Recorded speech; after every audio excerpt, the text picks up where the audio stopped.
right, everybody. Welcome to another episode of the Independent Podcast. I'm here with Henry Martinez II. Henry is a previous candidate for City Council in the city of Chula Vista. He's also a retired military veteran. We've invited him on to listen to his opinion on politics here in the San Diego area. Would love to hear his ideas. But before we get into that, I do want to ask Henry a little bit about his background, where he grew up, and how he got into politics in the first place, how that took place. So, Henry, if you can take that away and tell me a little bit about, where you're originally from and how you got here. Well, Mr. Fernando Garcia, thank you very much for allowing me to be here today. It's an honor to be amongst you and your friends in the audience here at the Independent. So, I'm from El Paso, Texas. Oh, wow. I joined the Navy in 1986, did 32 years. I come from a government subsidized housing, the projects. Right, yeah. Single mom, worked at FADA company, 7th grade education level. And it was amazing about that story. We come from the projects, 16 years old, running around and working at Whataburger, right. Big things, like in and out. Yeah. But my mom, I see my mom struggling in reference to making the payments, right? So my brother Richard, my brother Philip, and I, 3 young kids, vocational background in Texas. Mm-hmm. In Texas, they do something really, really smart, I would say, try to break the barriers of drug dealing or crime, is by taking an exam at 8th grade to see what aptitude you have. Mm-hmm. Either you go to the vocational route or you go to the traditional education route. Yeah. And so be it, I ended up going to vocational route. I became an electrician. Oh, nice. During the time of electrician, I didn't realize that we were doing trade. Yeah. So, thinking, I'm not as smart as others, but yet, certain passion of education levels. Yeah, I mean, electrician is actually, you have to be pretty smart to be an electrician. People don't realize that. Yes, right. And now, I don't mean to cut you off, but with everything being electrified, I mean, it's a great career, especially if you can work up to like a master electrician. I think. Yes, yeah. That's what my brother Richard Martinez did. Oh, wow, nice. Yeah, and he was responsible for the University of Texas electrical grid. Nice. And then he also did contracting inside, but he did obtain his master's license. Oh, awesome. Yes, and then my youngest brother, very proud of him. He was got his education. He was the first to get his bachelor's degree, and then was able to go to the Army ROTC program, became a pilot. Oh, wow. And now he works for the Border Patrol. Nice.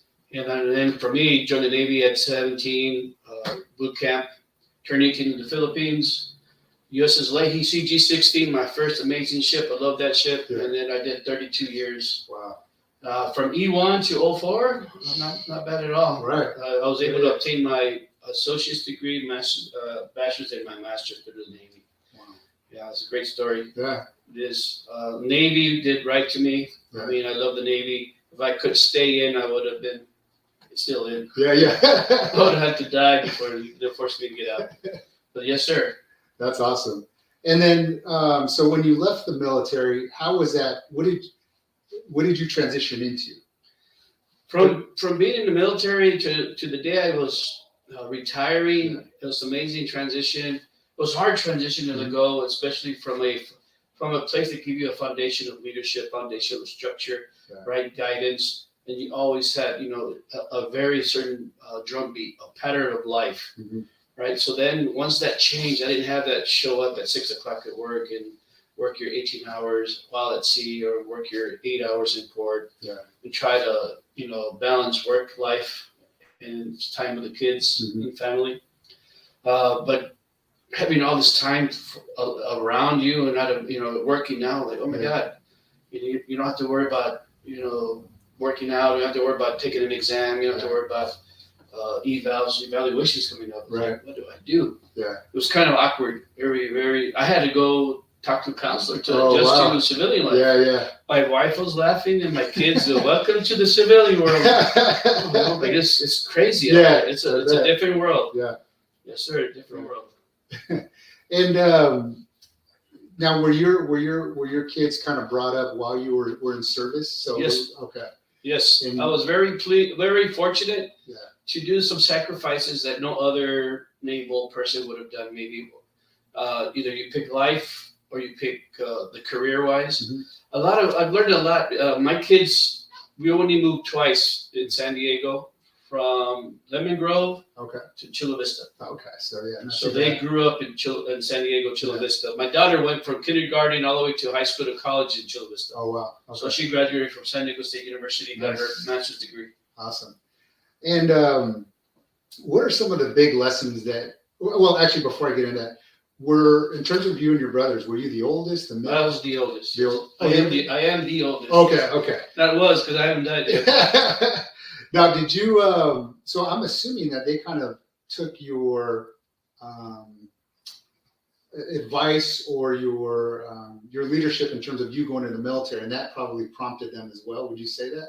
I would say yes, but they also kind of like it was for my younger brother Richard was kind of disappointed that he felt like I abandoned him. Ah, okay. Right for during the scenario in El Paso, Texas. Yeah. I'm from Isleta.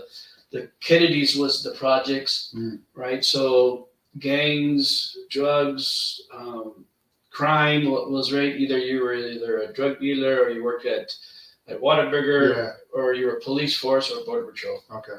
Yeah. So that was the offerings of El Paso, Texas Yeah. back then. Yeah. I'm sure there's a lot more opportunities now, but I decided to leave Mhm.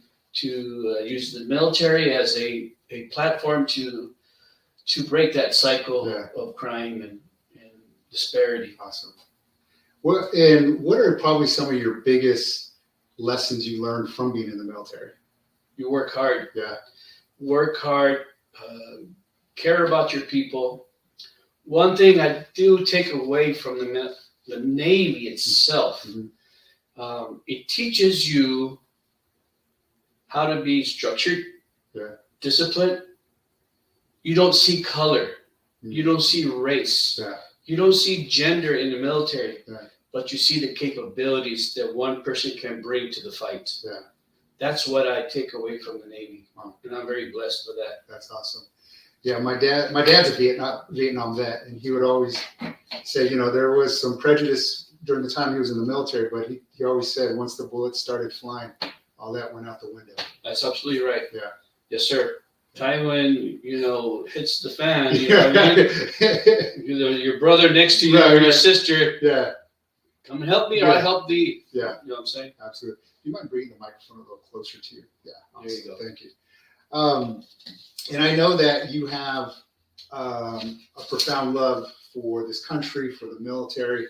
One of the things that you had kind of founded or were a part of was the Honor of Veterans Parade. Can you tell me a little bit about that? Yes, sir. Yes, sir. Honor of Veterans Parade is school was Veterans Elementary. First principal was Dr. Hernandez, which he passed away 5 years ago or so. Mhm. He was a great man, great vision. He did not serve, but he wished to have served. Mhm. But he had told me, he was Mr. Martinez. I was a lieutenant commander at the time, and he said, Mr. Martinez, Veterans Elementary has to have a meaning. I was like, it's a very powerful name, Veterans Elementary. Yeah. And we should do something eventful and meaningful because of the school's name. Yeah. So he said, I would like to start a parade. Oh, wow. And I said, I would help you. Yeah. And by golly, our first parade, we just showed up into one street. We all gathered our hands, and then all the students in the faculty, we walked together. Yeah. And that was our first Honor of Veterans Parade. And then the following year, we coordinated with the city, coordinated with active duty service members. And the school was built in 2005, July 19th of 2005. Okay. And it's been around for 18 years. The parade has been around 17 years, Oh, wow. technically. You're right. 16 years physically. We did 1 year because of virtual concerns of the COVID-19. Yeah. So NCTS San Diego, NAVCOM State San Diego is the plank owner. Okay. Very proud to announce their name and the love the command, because they've been supporting the Honor of Veterans Parade since day one. That's awesome. And the command is located at North Island. Okay. Yeah, it's so important, being a son of like I said, my father was served in Vietnam. Having that support is so crucial because that was one of the things that they didn't have coming home. Was that support from the community as much as a lot of veterans. Fortunately now a lot of veterans do have that support, which we need to keep it up because if we don't, it can go the other way again. And if I may add this, so prior moving to Chula Vista, 91913, Otay Ranch area, one thing I did notice prior to the parades is the kids did not know the true meaning of a veteran. Oh wow! Right. So how do we change that in our community? Yeah. And oh my God, I am very proud to say that Veterans Elementary, the kids from there, and it's full circle now because the kids are already at, they were part of the first parade, have already graduated in college and having kids. Oh wow! I had many of them turn around and recognize me at when my daughter graduated San Diego State University. Mr. Martinez. Yeah. I love the parade, and we honor our veterans. So that was a good, and I cried. Yeah, that's awesome. Because I got the full bag meeting, and then a lot of kids that were part of it. It's a never forgetting lifelong dream that they experienced. That's awesome. So I do want to kind of transition a little bit into some of the issues that are going on. To you, what are probably like the three, and you can add more if you want, but what would you say are the three major issues that concern you, that are kind of hot buttons for you that you feel we need to take care of right away? Well, I'll tell you one thing on the hot buttons, right? According to the climate of the nation of today, the pulse of the nation, right? So I was scribbling this down on my mind, like, what is the big concerns of my family? Because you think about self first, right? Right. But then because it then aggregates to the whole national level. So at the national level, what we're seeing today is two major or various parties, right? Or should I say, the government leadership, senior government leadership at the White House are not willing to work with each other. That is sad to say that we cannot compromise and are able to work with each other to make and continue to get this country going. So the major thing that I was writing down was gun violence. It's the number one thing that hit my head. I'm pro-gun. Right. So I'm pro about Second Amendment. I'm all about owning guns, but the guns do not kill people. The people that use the guns kill people. That's what I'm trying to make. So you can't see a gun walking around right? Without the human intervention. So that's one. All right. The other one is healthcare. So I'm thinking about my kids, thinking about younger generations. The future leaders of America are going to have issues on affording healthcare. They're going to have issues affording housing, right? Then, of course, we have the drug addiction, fentanyl, that we're having today, right? So it's a widely viewed area, what I pointed out in reference to, from a personal perspective to a national level, and make sure to give you that wide view of that question you gave me. But the last thing I was saying of all of it is the bottom line that I don't have a problem because I am not a racist, right? But racism is rampant everywhere, which is sad to say. So it's a very problematic area for this nation. What are your? So you had brought up something, in terms of healthcare. I'll just kind of go off healthcare. What do you think we could do better? It's hard to say because no matter what you recommend, somebody has to pay. Right. Either the employer and the employee, right? To get educated, get a skill, earn that money to afford. Right. Because if we do a nationwide taxation to provide health care to everybody, I think we do it now with certain parts of uninsured people, right? There's a tax on it. So that's a very touchy subject for everybody. Right now, no one cannot afford additional taxes. I mean, nobody. No more taxes, please. I don't understand for the people, especially here in California, to actually vote for representatives. They want more taxes. I mean, I'm not going to say I'm working to pay for somebody else's life. Right. I paid, back in my days with my grandmother and grandfather that I saw working hard to sustain, right? And then you see people from other countries have that same mentality, imported. My mother was born in El Paso, Texas, so my grandparents were the immigrants. So I'm second generation American, Mexican American, Chicano American. I don't know how you want to classify it, but I'm going to say I'm American, like I said. Joined the Navy, retired veteran, American. There you go. Well, that's what I'm trying to say. So it's kind of hard. Yeah. So I'm not sure if I answered your question, but no, it's it's you had brought up something too that there was a saying in our family for a long time that if our family grew up poor as well. I grew up very middle class up in LA, but my mom grew up in Mexico, and my family did a lot of back and forth. So like some of my family was born in Mexico, some were born here, and then their kids were born over there. So it was a lot of back and forth, but there was always a saying of if you don't work, or if you don't work, you don't eat. Right. Remember those days? Yes. There's always, one of the things I always go back to was I love Kennedy's term of it's not, don't ask what your country can do for you, but what you can do for your country. So it's always this sense of, I have to contribute something if I'm expecting something, and I think there is somewhat of a loss of that where people expect things and they're unsure if they want to contribute, or they just don't contribute at all. It's an expectation of receiving things without contributing. You hit something. Oh my God, you hit it. Yeah. John F. Kennedy, he was a Democrat. Yeah. One of my favorite presidents. Yeah. I grew up, but I'm a Republican. Yes. Yeah. Right? It's crazy, right, to think that. John F. Kennedy. Oh my God. What you just said, served my country for 32 years. Right. From 17, right, until 2018, 32 years. Right. So I gave a contribute to this country, to our great nation. Yeah. So if people are saying, if I receive some kind of subsidy as a veteran, it's because I earned it. So the saying in the days, work hard and earn your keep. Do we have that mentality today? We're starting to lose it, unfortunately. That is correct. Yeah. I tell my kids, don't be a poser. Right. Right? Don't live beyond your means. Right. Because it's going to bite you. Oh yeah.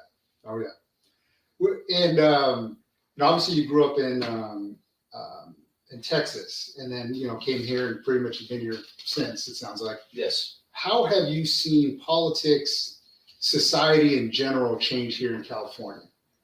Have you seen it change a lot, a little bit? Where would you say we're doing bad? Where would you say we're doing good, if anything? Well, I said it earlier, right? In reference to, we are having issues.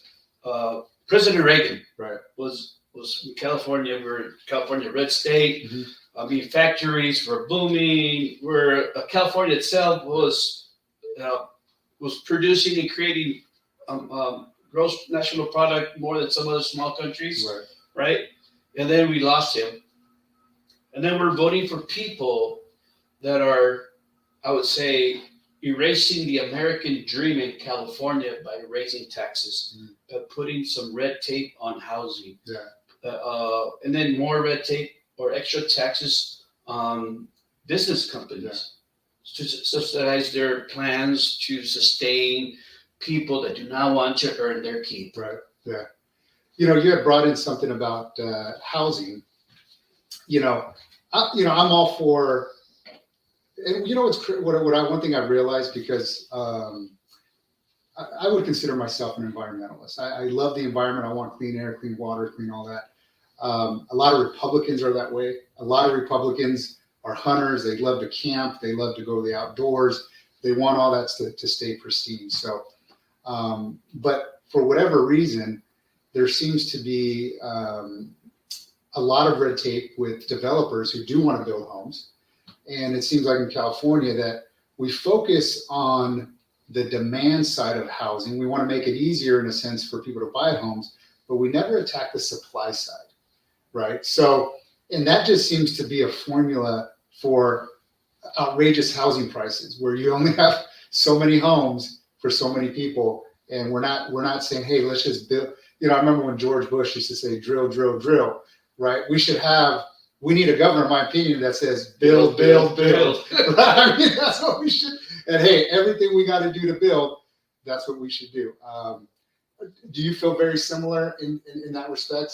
I mean, same thing you stated earlier about how do we do the homeless, right? But housing is expensive because of the taxes levy, the permits, right? The surveys, right? On top of that, I mean, the cities are getting their money, the federal state is getting their money, right? So to allow a certain company to build within this area, that's just classified as the wild national life of coyotes or the special plant that we don't have elsewhere. That, So my thing was, we have to somehow understand the limits and how do we rezone certain areas of the San Diego County. How do we reutilize, especially here in South Bay, all the way down to San Isidro? How do we utilize certain areas that need to be remodeled per se, right? No longer adequate for living, and then take over and do some kind of waivers, or give some nonprofit organizations the green light to build, right? And then you would somehow see housing prices go down. Who's backing up those companies in the housing to keep the inventory low, to keep prices up? It's going to go to the point where people cannot even buy no more. And I think we're reaching to that point. It's good. How is that bubble? When is that bubble going to burst? We don't know. How is I do have family in Chula Vista, so I go down there, quite a bit. But how do you feel? How is the homeless problem down there? Is there a big homeless problem, or is it only in certain pockets? Because the more east I go, I don't see that too much. Once you go up the 805, you go east, it's pretty rare. But if you go towards the beaches, that's where you kind of start to see it, at least in my opinion.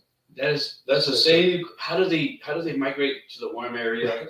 How do they migrate? They migrate to an area where they have access to water, showers. The beaches have showers. They have toilets. So if I was a homeless person, I would try to live in the area of the beach because there's a public restroom and there's an outside shower where the cleaners, especially in IB, right? They have that availability. So I could see why, because you go like in Otay Ranch area, East Lake. Behind East Lake, there's a small camp behind the high school. Oh, really? They have homeless there. Oh, wow. Yes. So then you go down to the Imperial Beach, River Valley area, and then you go on Main Street between the cars in Chula Vista Main Street. There's homeless camps within that little valley. Oh, wow. Yes. So this is rampant. But I made a little statement for you. Yeah, absolutely. So I said, how, I read your question, how can we combat homeless problem, right? Homeless problem. And I wanted to let you know this. Homeless is a complex issue that requires multifaceted approach. I mean, there's a lot of, like, LA is trying so hard, and it's rampant in Hollywood. It's crazy. California is trying to focus on preventing people from going homeless in the first place by implementing strategies like making small grants to people to help them avoid eviction. That's the wrong problem, the wrong solution. Avoid eviction. Right? Then you take away the rights of the homeowner. Then why, I don't want to buy a house to rent, right? No more, because look like the renter has more rights than the homeowner. Right? And then all these extra fees of you're gonna remodel your house, you have to put it elsewhere. Right? So I think that's not a good way of doing things, right? It doesn't. Policy should be prioritized this year, right? Including a $10 million statewide housing bond to fund new affordable housing. We need $10 billion. I'm not sure if it'll get approved. We don't have much of that budget. To ending exclusionary zoning. So as you're talking about exclusionary zoning, we got to stop that, right? To make it possible to build taller buildings. So members rezoning. With more apartments in the neighborhoods, providing billions to local governments to help fund specific solutions for homelessness, such as rental assistance, permanent housing, and services. What does that mean? More taxes. Right? It's hard. I mean, that's why people, that's why we're failing. Private organizations are typically better equipped than the government to make real differences in lives of homeless because they tailor programs to meet specific needs of individual homeless and can adapt where government cannot. So, to the answer to the question, the civilian sector needs to address the homelessness, not the government, from my point of view. Yeah. What are your thoughts about, so here's my obviously my big issue is one, a lot of the homeless people, there's actually room for there's a lot of homeless people that can go to a shelter and choose not to. Right. Because they prefer to live on the street for whatever reason. Freedoms. They can do their drugs. They can go hang out with their buddies, whatever it might be. So, and a lot of people don't like the idea of criminalizing it per se, but in my view, it is the only way to actually put hands on people to say you cannot camp in the sidewalk, because if you're camping here, guess where you're going to the bathroom? In the street, right? You're defecating and urinating in the street where my kids, my grandparents, my parents have to walk through, and you don't have a right to do that, So we have to remove you from there if that's all you have. Now, the second problem is, okay, if we put them in housing, there's kind of this there's a homeless industry per se, right? And they tend to want to buy land in very expensive areas, give people these nice apartments that they're probably going to mess up. But I've always thought of an idea of taking land outside of, East County far out, dedicating where we're having almost somewhat of a tent city or cheap structure buildings where they can shower, they can go to the bathroom, they can have their own bed. It's warm, it's safe. You can have basic, cheap food made for everybody, and it can be done on a cheap basis. Because everybody seems to want to pump up the price so they can make more money for the not-for-profit sometimes, And I think we have to look at it as an economic solution too, because the more money we pump into homelessness means less money means money we're taking away from somewhere else, education, safety, So when I hear all these numbers being spent or talking about, hey, we got billions for homeless, well, we need to.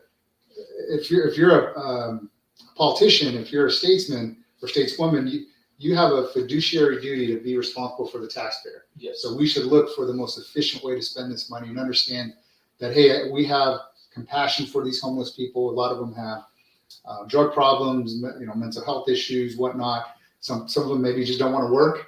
And hey, we have a place for you. If you don't want to go voluntarily, we're going to force you to go because you can't be sleeping on these streets. And there seems to be a cheaper way we should be able to do this. Yep. The first thing is you have to screen, like you said. Right.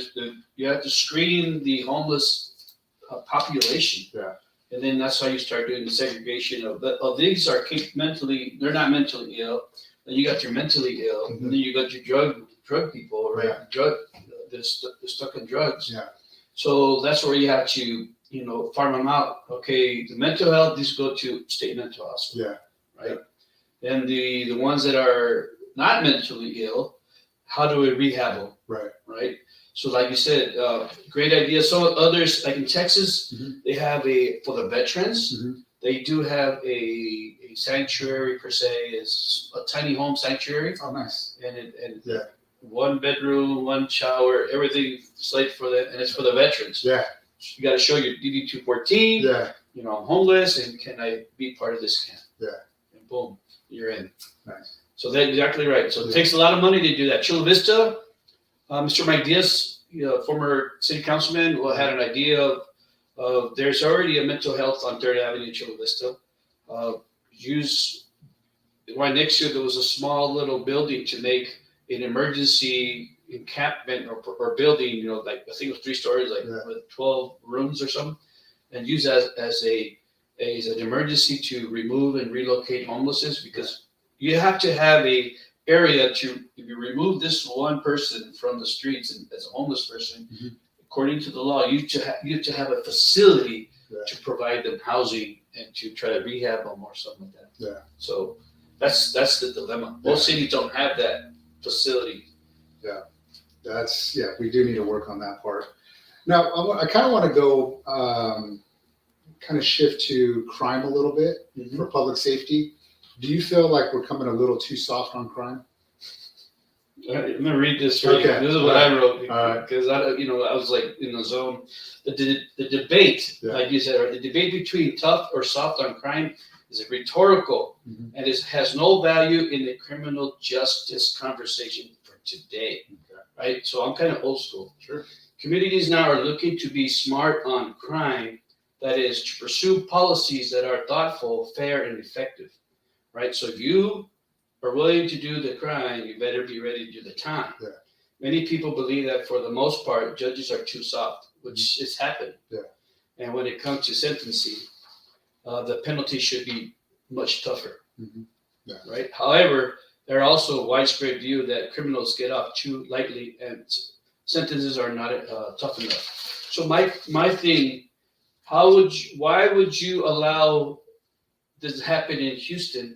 This person that killed a family, 5 kids or so, right? It came out in Houston this week. They caught the man, but we're gonna sentence him for life. But he ended the life of kids. So I'm like, eye for an eye. Right.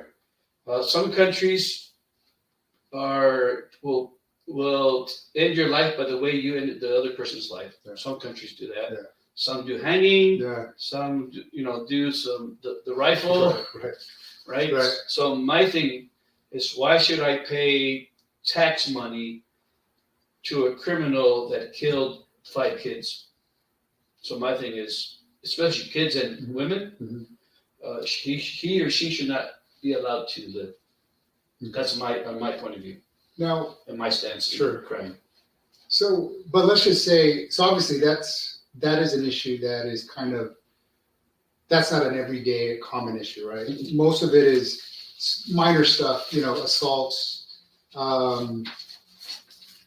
maybe a burglary, stealing a car, those type of things. How should we approach? I mean, is it something like, hey, we're too light on these? It's not that we're too light.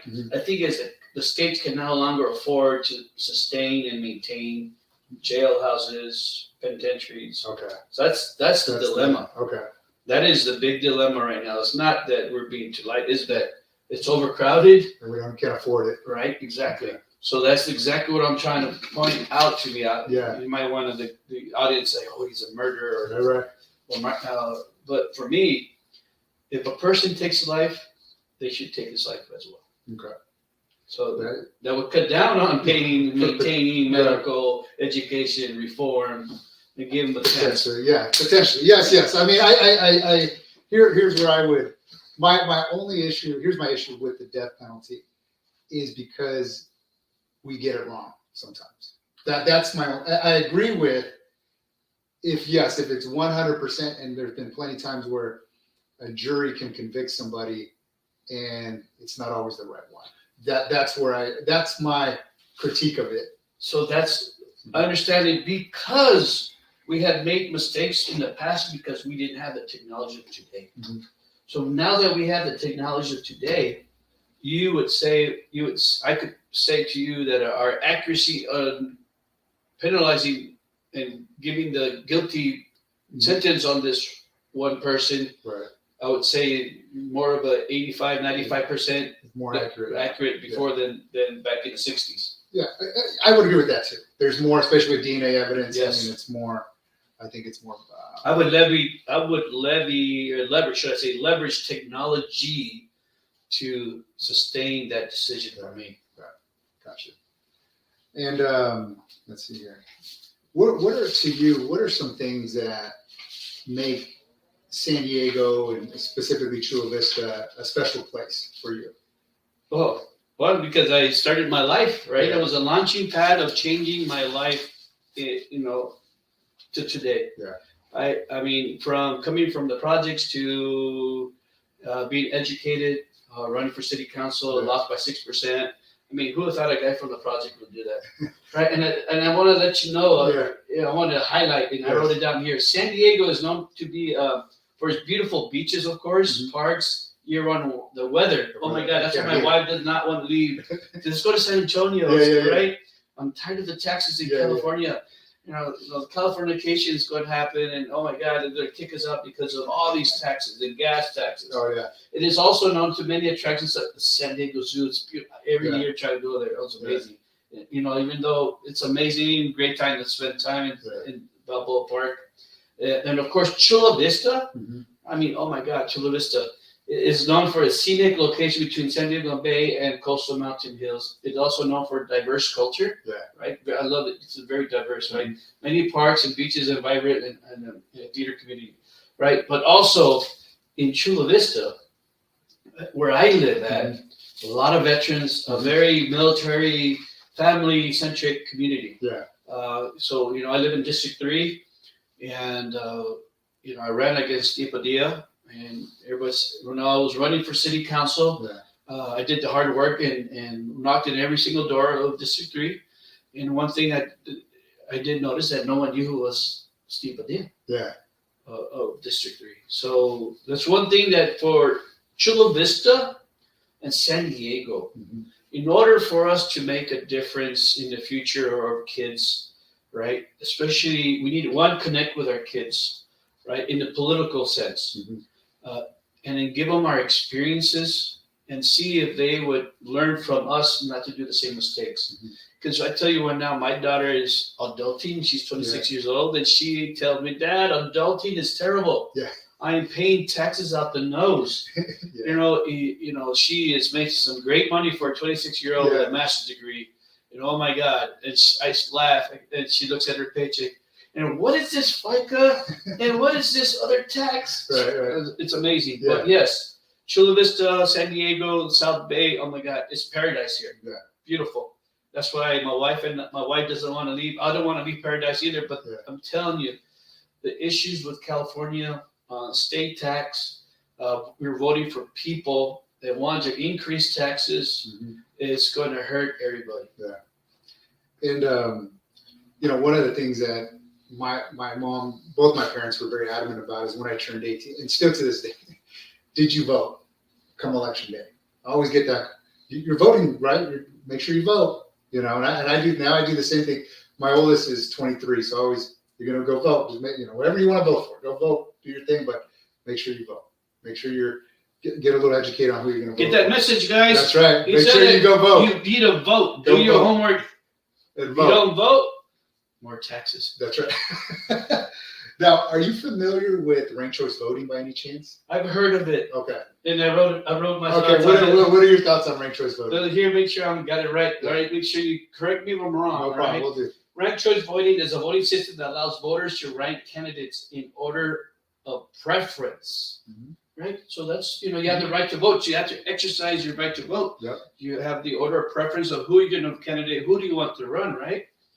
It is used in some local election in the United States. RCV encourages, the Republican Party encourages greater civilian and less negative campaigning among candidates, right? So less campaigning, right? Because they're building some money. That's on the people that I run against. Oh my God, they had way over a good political fund, per se, compared to my little $13,000. As well as more direct outreach by candidates and voters. It's also incentivized candidates to engage in the positive campaign tactics, right? So publicity or public funded campaigns are campaigns that are funded by government rather than by private donors. So if you do that, right, like, hey, if I donate, what do you do for me? Right. That's the old school mentality, right? You owe me right? So that's kind of like it's good of things in reference to the ranked choice, which I think it's better. And then funding, should be governed as one level, same playing field, because right now, one candidate may have $10,000 versus a candidate that has $1 million. Who's going to win? Right. Yeah, exactly. They killed me. I'll tell you one thing. How I lost is by a mailer. Wow. That one mailer was $65,000. Yeah. And remind the audience again, What was the percentage you lost by? 6%. Wow. And I did the old school knocking the Yeah. doors. I have those shoes. Yeah. I wore out the soles and I had a hole. Oh my God. Right. It was an amazing experience. Yeah. Why did I run? It's because Chief Padilla was going to run unopposed.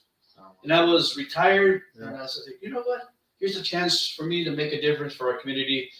People know me for, being the co-founder of Honor Veterans Parade. Yeah. And, everybody's like, oh, we know you. Oh, good to know you. Yeah. Now, my name is out there. It's kind of crazy. You type my name up in the internet right now, and Yeah, it tells you. Yeah. It's amazing. So whatever I tell everybody, it's so funny. What you see in the internet about me, it's true. Yeah. Absolutely. That's crazy. Yeah, I'm a big fan of ranked choice voting because same thing. When I ran for Congress, I didn't have a lot of money either. Right. And I think that, unfortunately, right now I think we're at a crossroads where we have two major political parties that, and many times, especially at the top level, are more concerned about power than they are about democracy, and in many times more concerned about their donors and the corporations that fund them than the people that they are supposed to represent. Well, you give me goosebumps. Are you independent? I am an independent. Yeah, I give me goosebumps because I'm a Republican, but I'm in the middle. But oh my God, that's how I feel. Yeah. So, and I think a lot of the problem too is that now we're forced to do this. We're voting for the lesser of two evils, and people are voting for somebody they don't even like the guy, but they don't want the other person to win. And why I like ranked choice voting is it allows the voter to come out and say, you know what, I really like this person. Doesn't have a lot of money, but he's my first choice. And you know what? My second choice is this other guy, maybe the popular guy with all the mailers. Mm-hmm. And then I rank, and then you go down the list. But it gives for the opportunity for that person that really connects, that person who does the door knocking. Yes. To say, and it also says, hey, look, you might talk to somebody who's a diehard, you knock on their door, they're a diehard liberal. They're saying, you know what, I'm not going to vote for you, and say, hey, you know what, I know I'm not your first choice, but because you're a citizen of Chula Vista, I'll use Chula Vista example. I tell you what, your opinion matters to me. I do want to represent you, even though maybe we don't align. If I'm not your first, how about I be your second? And that will help you too, and that allows you to now represent not just people who align 100% with you, but also people who, hey, look, even though we don't agree on all the issues, I still want to try to make your life better, right? And that, to me, is always the main thing about being in politics and being, somebody running for political office is, hey, how can I make your life better? How can I empower you, right? That to me are two big things: how to make your life better and how do I empower you. And what's the last one? There's one more that I have.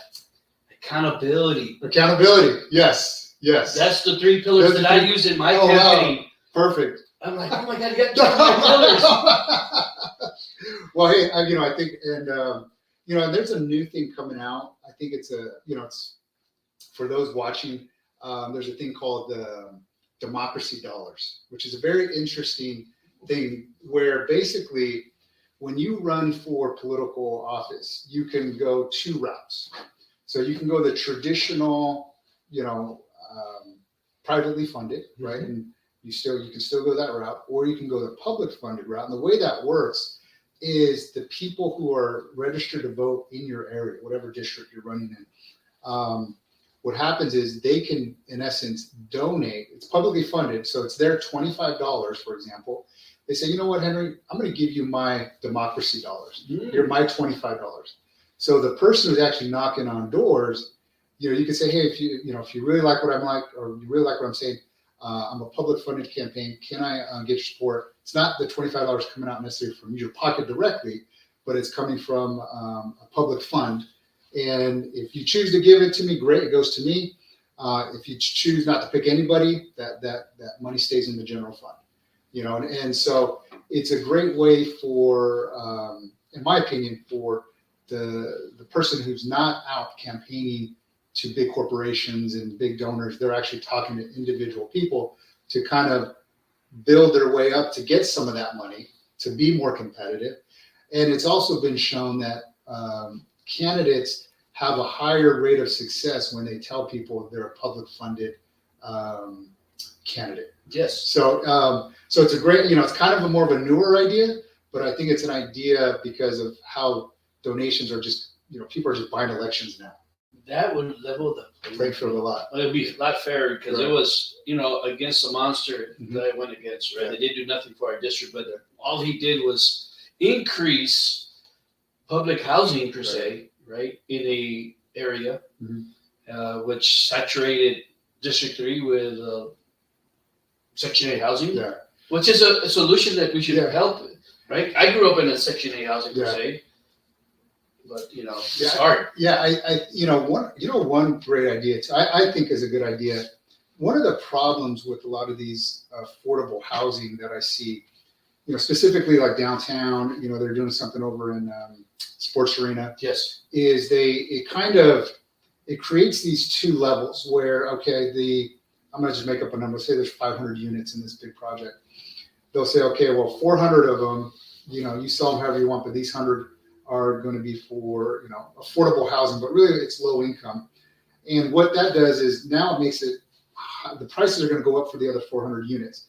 And what ends up happening is the middle class, they're the middle class who can't afford the new higher prices, but they don't qualify for the That's an oxymoron. right. And so, and what I always thought is, hey, why don't we, so like City of San Diego, for example, rather than, if we're doing affordable housing, why don't we do it for, hey, set aside these 100, but for city employees. So for example, cops, teachers, city workers, because there's plenty of teachers out there. You take two young teachers, both making, let's say 50 grand each. Oh my God. Right? They really can't afford a home. Yes. So they need assistance. Why not create something for them? So it's an incentive to work for the city. So it's almost like a benefit. Hey, look, I work for the city. I'm a police officer. I'm making 90 grand. I want to live close to where I'm working, but I can't buy a house in here. It's too expensive. Well, hey, we got something for you. Because you're contributing, we're going to help you out. I want to oh my God. You made a good point. Yeah. But why are we paying our city police, our first responders, firefighters, of course, teachers? Mhm. Teachers are vital to our organization, our country, to our kids to be future leaders, to educate our leaders, right? But yet they can't afford to buy their own house. Yeah. I'm all about, hey, they should get paid $150,000 a year to qualify. Right. Teachers should be on the forefront in a top tier of level of education, because they're smart as hell, but yet we're paying them very little. Yeah. But we are paying the education leadership $200,000, but not the teacher. Right. It's kind of weird. That pay should go filter down to the teacher that's doing the work. Absolutely. You know what I mean? Yeah. So I love my teachers, and I hate when we cut education. We shouldn't, because our country back in the 50s and 60s, right? We were the most, should I say, developing engineers, right? We were the top tier of education. Yeah. Now we getting our engineers from outside sourcing, India, China, right? Elsewhere than the country, we're not developing engineers. Right. STEM is important to our kids in the future. So that's one thing that we need to be aware of. You're absolutely right. Yeah, absolutely. Well, I'm gonna, let me ask you, what are your thoughts and feelings? I know that you said you would love to move to Texas, right? Or your wife is the one that's kind of holding you back? Yes, okay. We're both from Texas. Okay. Right. I could sustain myself to live here in California, but I'm tired. I'm not the only one in my block. We're tired of paying taxes. Yeah. I pay $10,000 in property tax. Right. Yeah. And then I'm a veteran. Yeah. In Texas, I won't have to pay property tax. Oh, really? No. I didn't know that. So that's for a veteran in Texas, 30 years. I mean, no property tax. Wow.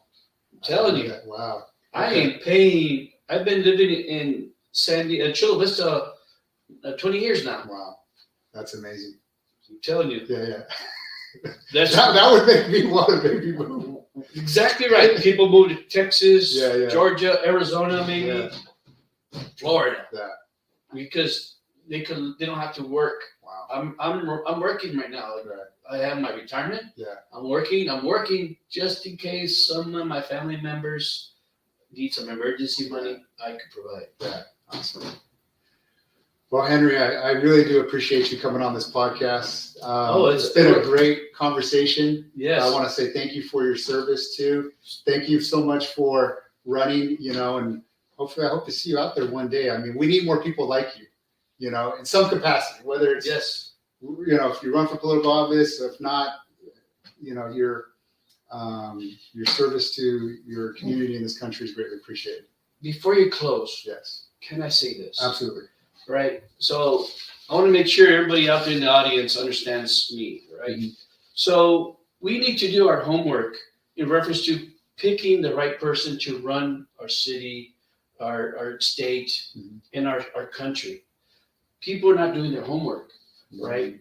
So, like I said, we are paying taxes, and voting for people to want more taxes, right?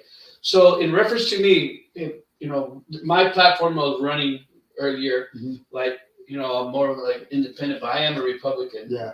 I became a military Republican. Yeah. I run about honesty, being transparent, and holding people accountable. Mm-hmm. Accountability today is hard to do, right? People don't do it because it's so hard to do. Yeah. And then you might offend somebody if you try to hold somebody accountable today.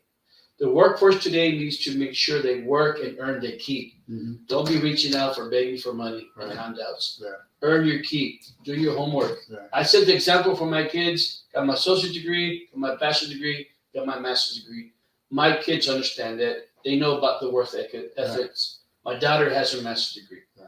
So with that said, sir, if you see me in Chula Vista or San Diego, say hi to me. I am an open book, and I love San Diego. I love Chula Vista. I love this man. The independent. He gave me some goosebumps. So thank you very much for allowing me to be here. It's a pleasure. Yes, and an honor to be here. Awesome. Thank you again. And just want to say I appreciate everything you do, and we'll see each other again. Yes, sir. Thank you.